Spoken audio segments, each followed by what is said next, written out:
Si quelqu'un vous posait la question, qu'est-ce que vous, les chrétiens, voulez dire par la volonté de Dieu?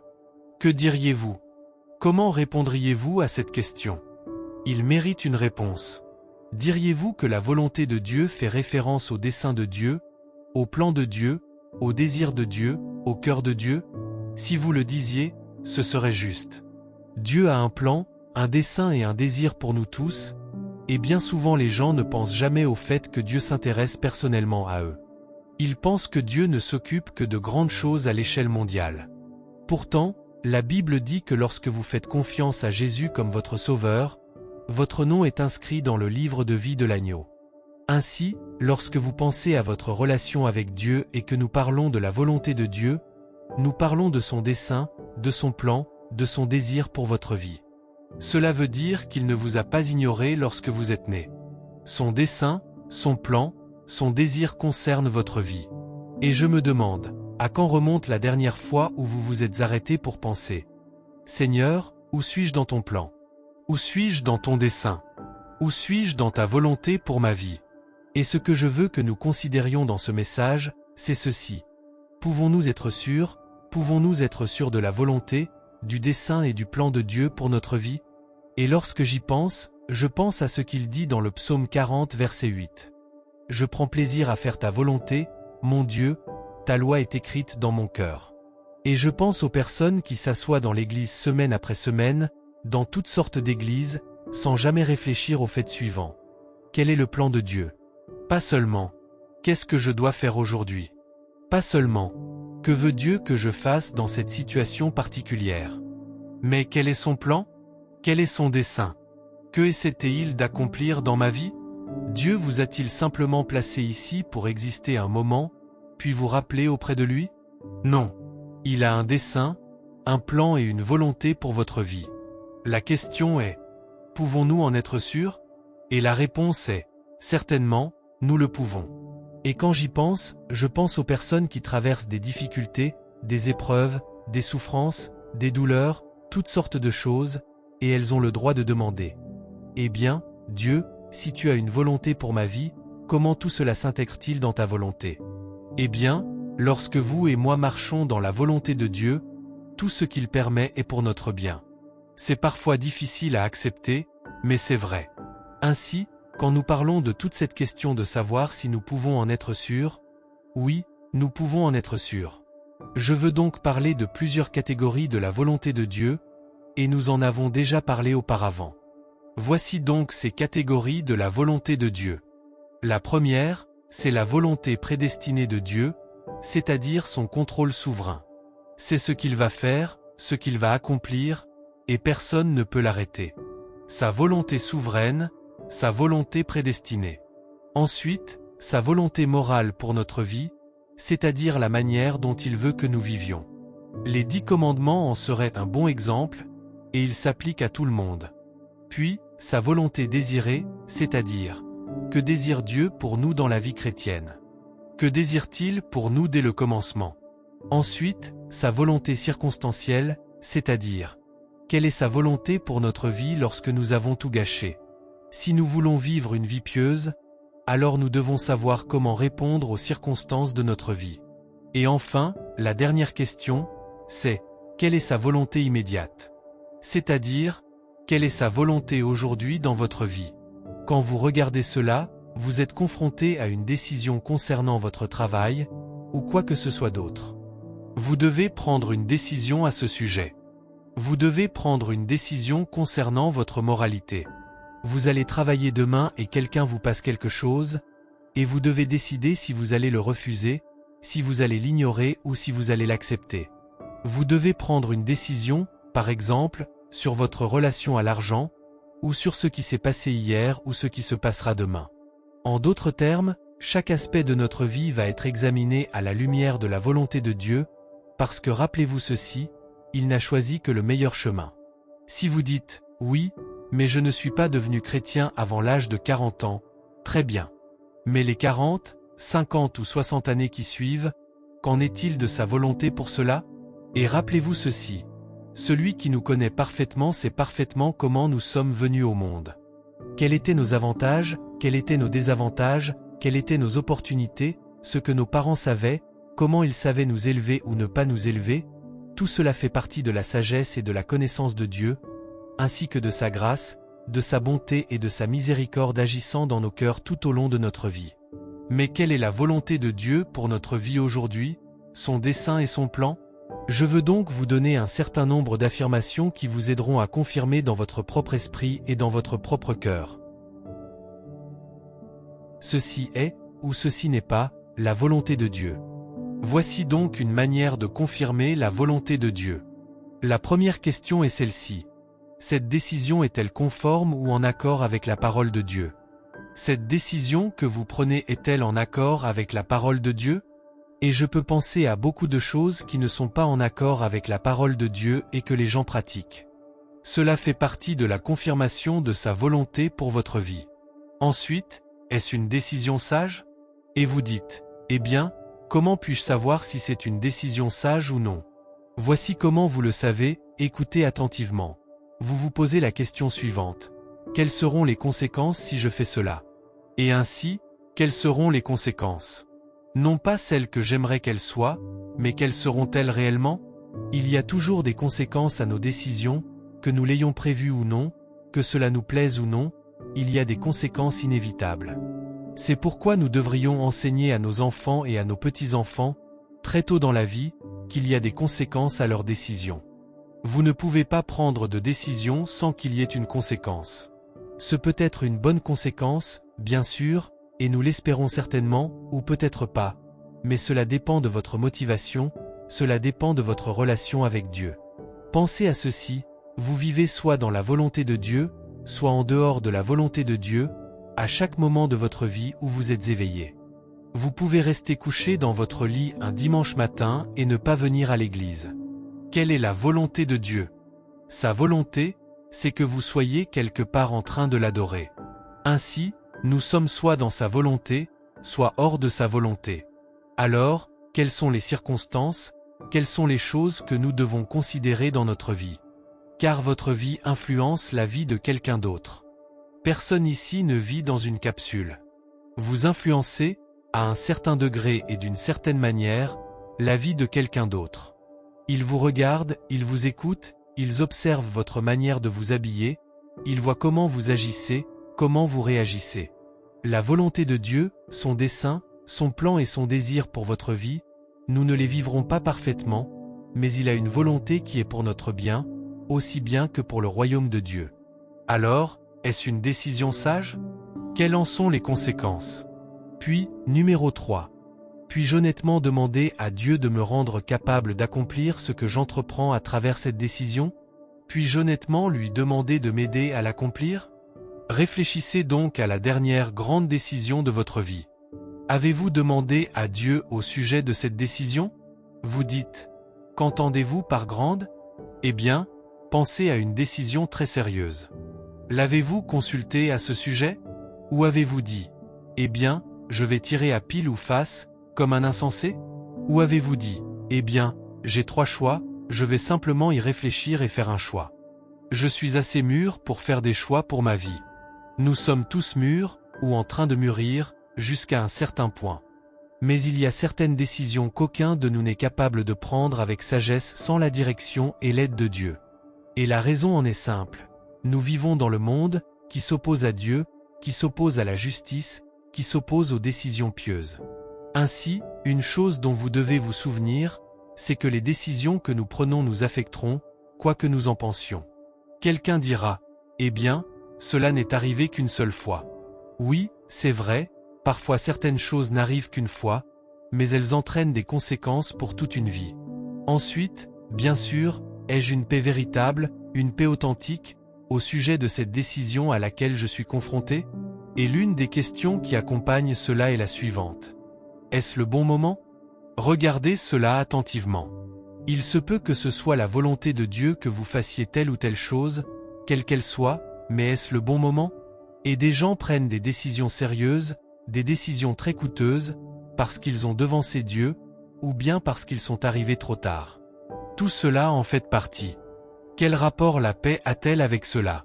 Lorsque vous marchez dans la volonté de Dieu et que vous lui posez une question au sujet d'une décision que vous devez prendre, si c'est sa volonté, il vous donnera un sentiment de paix. Maintenant, vous dites, qu'entendez-vous par paix? Je veux dire qu'il y aura un sentiment de calme dans votre esprit. Il n'y aura pas de sensation d'irritation en vous. Il n'y aura pas d'envahissement de doute dans votre pensée.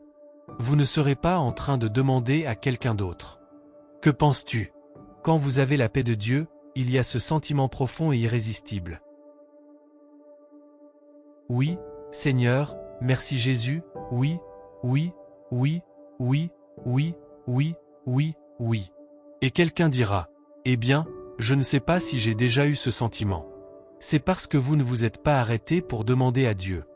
Seigneur, que veux-tu que je fasse? Écoutez, regardez ceci. Dieu ne va pas vous cacher un secret lorsque vous voulez faire ce qui est juste. Il va vous montrer quoi faire, chaque fois. Et cela devrait commencer tôt dans la vie. Et parfois, moins nous avons d'opportunités tôt dans la vie, plus cela nous pousse vers Dieu. Vous savez, j'ai grandi sans père, et cela m'a poussé vers Dieu très tôt dans ma vie, après avoir été sauvé à l'âge de 12 ans. Et j'ai appris, juste après ma conversion, suffisamment pour savoir que la prière était le secret de tout. J'ai donc appris à écouter Dieu très tôt. Et comment ai-je appris à écouter? En n'écoutant pas. C'est une manière d'apprendre à écouter, ne pas écouter. Et alors, que se passe-t-il? Vous en subissez les conséquences. Et si vous êtes sage, il ne vous faudra pas longtemps pour comprendre qu'il est toujours sage d'écouter Dieu. Il est disposé à parler à votre cœur, que vous ayez 12 ans ou 112 ans. C'est très important. Et Dieu nous donnera la paix lorsque c'est exactement ce dont nous avons besoin. Ensuite, vous devez vous poser cette question. Est-ce que cela correspond à la manière dont Dieu agit? En d'autres termes, à la manière dont il agit dans les Écritures, à travers les différents personnages de la Bible. Puis-je faire cela en sachant que j'ai son approbation?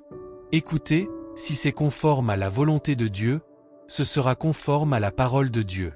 Ainsi, si vous êtes dans le processus de prendre une décision, vous devriez enseigner très tôt à vos enfants que lorsqu'ils prennent une décision, avant de prendre cette grande décision, ils doivent demander à Dieu à ce sujet. Vous direz, mais qu'est-ce qu'un enfant de 20 ans connaît au sujet du fait de demander à Dieu? Je vais vous dire ceci. Je crois que quiconque veut sincèrement connaître la volonté de Dieu pour sa vie, Dieu la lui montrera. Si vous vivez dans le péché et loin de lui, c'est une toute autre question. Ce qu'il va vous montrer est simple, remettez-vous en règle avec lui. Mais la question demeure, est-ce conforme à ce que Dieu dit? Vous direz, alors comment le saurai-je? Vous vous tournez vers la parole de Dieu. Vous direz, eh bien, je ne sais pas comment m'y prendre. Je vais vous dire ce que j'ai appris. J'avais la grande Bible de ma mère, et elle avait un grand index. Si je voulais savoir quelque chose sur n'importe quel sujet, je prenais sa Bible, j'ouvrais l'index et je regardais si je trouvais un mot qui avait un rapport avec ce à quoi j'étais confronté. Vous pouvez trouver quelque chose sur n'importe quel sujet. Et donc, la question est-ce conforme à ce que Dieu dit? Et vous pouvez le découvrir. Et les gens disent, eh bien, vous savez, moi je pense que c'est acceptable. Est-ce que c'est ce que Dieu a dit? Non. Et parfois, la parole de Dieu est tellement explicite. Ceci est absolument un péché. Et pourtant les gens disent, eh bien, j'y ai réfléchi, et je pense que c'est acceptable. Alors parfois, je pense que les gens ont peur d'ouvrir la parole de Dieu, parce que ce qu'elle fera, c'est exposer leur vie. Elle exposera votre vie. Si vous êtes obéissant à Dieu, oui, vous le saurez. Si vous avez été désobéissant à Dieu, il vous conduira vers les versets qui vous avertissent de ne pas agir dans un domaine particulier de votre vie. Ensuite, bien sûr, une autre question se pose. Cela correspond-il à qui je suis en tant que disciple de Jésus-Christ? Et cela devrait régler beaucoup de choses. Cette action correspond-elle à qui je suis en tant que disciple de Jésus? Non pas simplement comme membre d'une église, non pas comme quelqu'un qui prétend être chrétien, mais comme un disciple de Jésus, c'est-à-dire né de nouveau, affirmant être sauvé par la grâce de Dieu. L'un est authentique. Est-ce que cela correspond à cela? Est-ce que cela correspond vraiment à qui je suis en tant que disciple de Jésus-Christ? Par exemple, mon langage correspond-il à cela? Ma manière de m'habiller correspond-elle à cela? Ma manière de réagir correspond-elle à cela? Mes actions correspondent-elles à cela? En d'autres termes, cela correspond-il? Lorsque vous obéissez au Seigneur Jésus-Christ, voici ce qui va se produire. Vos actions vont correspondre à ce que vous prétendez être. Ainsi, les gens qui vous connaissent comme disciples de Jésus, comme chrétiens, diraient-ils: Eh bien, oui, sa manière de parler correspond à cela. Certainement, elle s'habille comme cela. Certainement, il traite les gens de cette manière. Autrement dit, c'est très simple. Voici ce qu'il dit. La question est: comment est-ce que j'agis? Que dis-je? Comment est-ce que je réagis? Comment est-ce que je m'habille? Puisque je suis un disciple de Jésus, est-ce que cela correspond vraiment et véritablement à qui je suis? Puis, bien sûr, une autre question se pose. Cet acte s'inscrit-il dans le plan global de Dieu pour ma vie? Par exemple, supposons que vous ayez été sauvé et que vous vouliez être baptisé, et que vous posiez cette question. C'est une question simple. Dois-je être baptisé? Non. Que dit la parole de Dieu? Bien sûr que vous le devez. Il n'y a donc pas de question à se poser là-dessus. Mais ensuite, il y a ces décisions, comme par exemple dans votre bureau où ils organisent une grande fête. Vous savez qu'ils vont boire, qu'il y aura toutes sortes de débordements, ou quoi que ce soit d'autre, et vous devez demander à Dieu: dois-je y aller ou non? En réalité, vous ne devriez même pas avoir besoin de le lui demander, parce que c'est une atmosphère dans laquelle vous ne vous intégrez pas. C'est une atmosphère dans laquelle vous n'êtes pas à l'aise. Donc cela doit correspondre. Cela ne correspond pas à ce que vous prétendez être, ni à qui vous êtes réellement. Ainsi, si je marche dans la volonté de Dieu, les choses vont correspondre. Si je ne marche pas dans sa volonté, elles ne correspondront pas. Ainsi, une mère me racontait il y a quelque temps. Ma fille se préparait à partir, et quand j'ai vu ce qu'elle portait, je lui ai dit: il n'est pas question que tu sortes de cette maison comme ça. C'était une femme sage, parce que ce qu'elle disait en réalité, c'est: tu ne t'habilles pas ainsi, parce que ce n'est pas qui tu es. Cela ne correspond pas à qui tu es. Et donc, il n'y a pas d'incohérence dans la volonté de Dieu. Alors vous vous posez la question: Seigneur, est-ce que ce que je fais correspond à ce que je prétends être, dans ta famille, là où je travaille, à l'école, ou dans quelque autre domaine que ce soit? Est-ce que vos actions, votre conversation, votre conduite correspondent à ce que vous prétendez être? Posez-vous cette question. Il devrait y avoir de la cohérence. Voici ce que je dis que je suis, c'est vrai, mais voici ce que je suis réellement, et voilà la manière dont je vis. Probablement le plus grand obstacle à la vie chrétienne, ce sont les chrétiens qui agissent autrement que ce qu'ils disent être. Notre témoignage, notre influence, notre impact. Vous enseignez à vos enfants et à vos petits-enfants comment ils doivent réagir aux situations et aux circonstances. Est-ce ainsi que vous agissez, vous? Et puis, bien sûr, une autre question. Cette décision honorera-t-elle Dieu? Si vous prenez une décision, pouvez-vous dire qu'elle est conforme à la parole de Dieu, que vous pouvez prendre cette décision en restant en accord avec elle? Et quand vous êtes seul, quand vous vous mettez au lit le soir, s'il n'y a pas en vous tout ce remue-ménage, tout ce trouble intérieur, c'est parce que vous lui avez obéi. Écoutez attentivement. Si une décision vous tient éveillé la nuit et que vous ne pouvez pas dormir, vous devriez vous poser une question. Pourquoi? Lorsque Dieu met quelque chose dans votre esprit, ne laissez pas cela passer sans y faire face. Savez-vous pourquoi il le fait? Pour vous protéger, veiller sur vous, prendre soin de vous, parce qu'il vous aime. Dieu permet dans notre vie des choses que nous n'aimons pas pour nous protéger de choses qu'il sait que nous n'aimerions pas du tout si nous y tombions. C'est un Dieu d'amour. Il a le meilleur plan. Et pourquoi pensez-vous que les gens veulent se droguer? Pourquoi deviennent-ils dépendants ou alcooliques? Qu'est-ce qui se passe dans le cœur d'une personne pour la pousser à boire au point de ne plus pouvoir être elle-même, tout en sachant qu'un de ces jours elle pourrait avoir un accident ou simplement mourir? Qu'est-ce que les gens essaient de dissimuler? Je ne peux pas répondre à cette question, et je n'essaierai même pas. Mais je n'ai pas besoin de répondre à cette question pour eux. Vous et moi, nous devons répondre à cette question pour nous-mêmes. Où en sommes-nous? Est-ce là où Dieu nous a conduits jusqu'à présent? Et mon dessein et mon plan, c'est d'être obéissant à Dieu jusqu'au dernier instant de ma vie. Et vous ne pouvez jamais vous tromper avec cela. Puis, bien sûr, je me pose la question suivante. Cette décision entraînera-t-elle du trouble et du regret pour le reste de ma vie? Il y a des décisions que les gens prennent et dont ils ne se remettent jamais. Ils ne s'en relèvent jamais.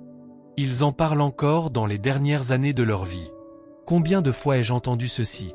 Si seulement j'avais fait ceci, si seulement je n'avais pas parlé de cela, si seulement j'avais su ceci, si seulement j'avais entendu mon père, si seulement. Et ces si seulement finissent généralement dans une forme de souffrance, de chagrin, de regret. Pensez à ceci, Dieu a en vue votre plus grand bien. Il agit pour vous amener à faire ce qui est juste.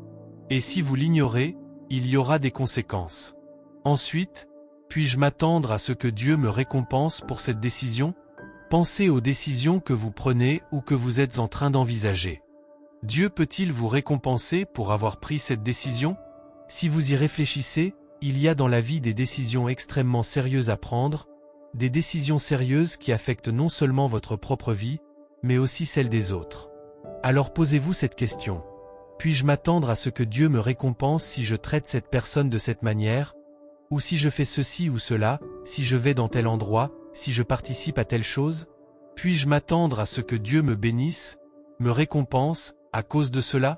Si vous réfléchissez à ces messages sur la volonté de Dieu, tout cela concerne l'obéissance à Dieu. Tout cela concerne la manière dont vous vivez votre vie. Tout cela concerne ce que vous allez faire, la manière dont vous allez penser.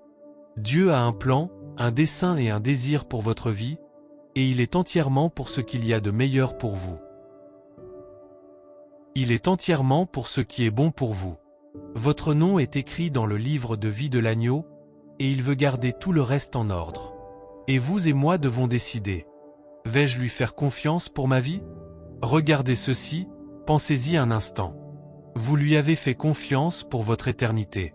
Vous êtes né de nouveau, votre nom est écrit dans le livre de vie de l'agneau, et vous avez dit, Dieu, je te fais confiance, lorsque je mourrai, pour être au ciel avec toi.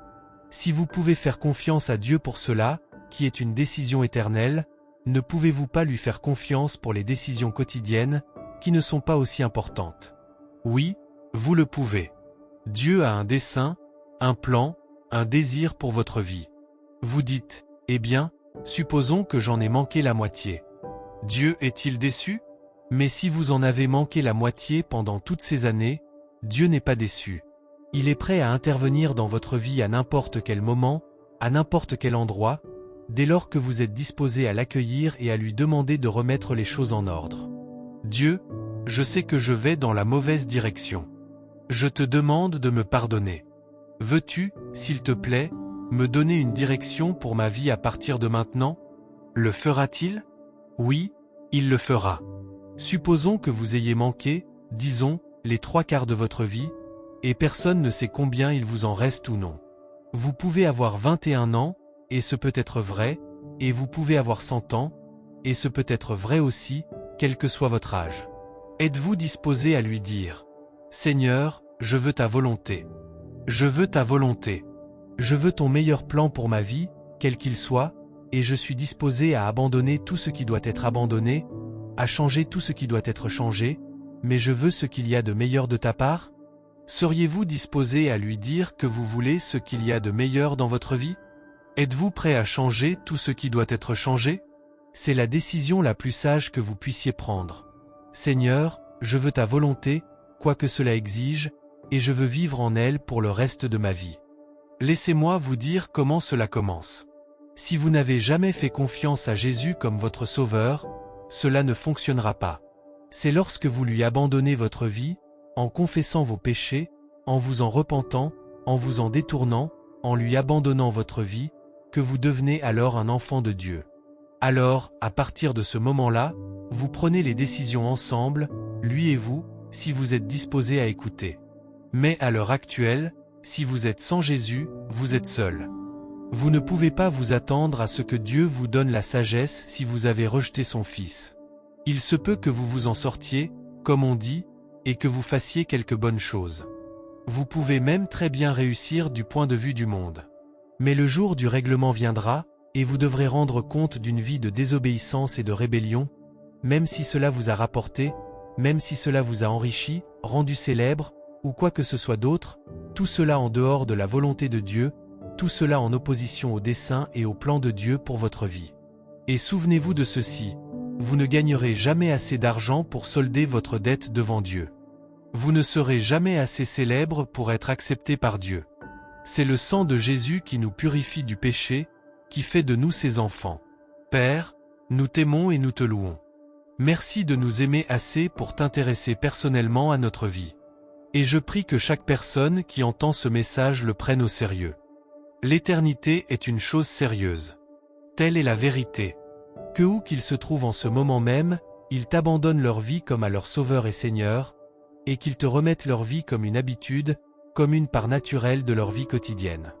Au nom de Jésus, Amen.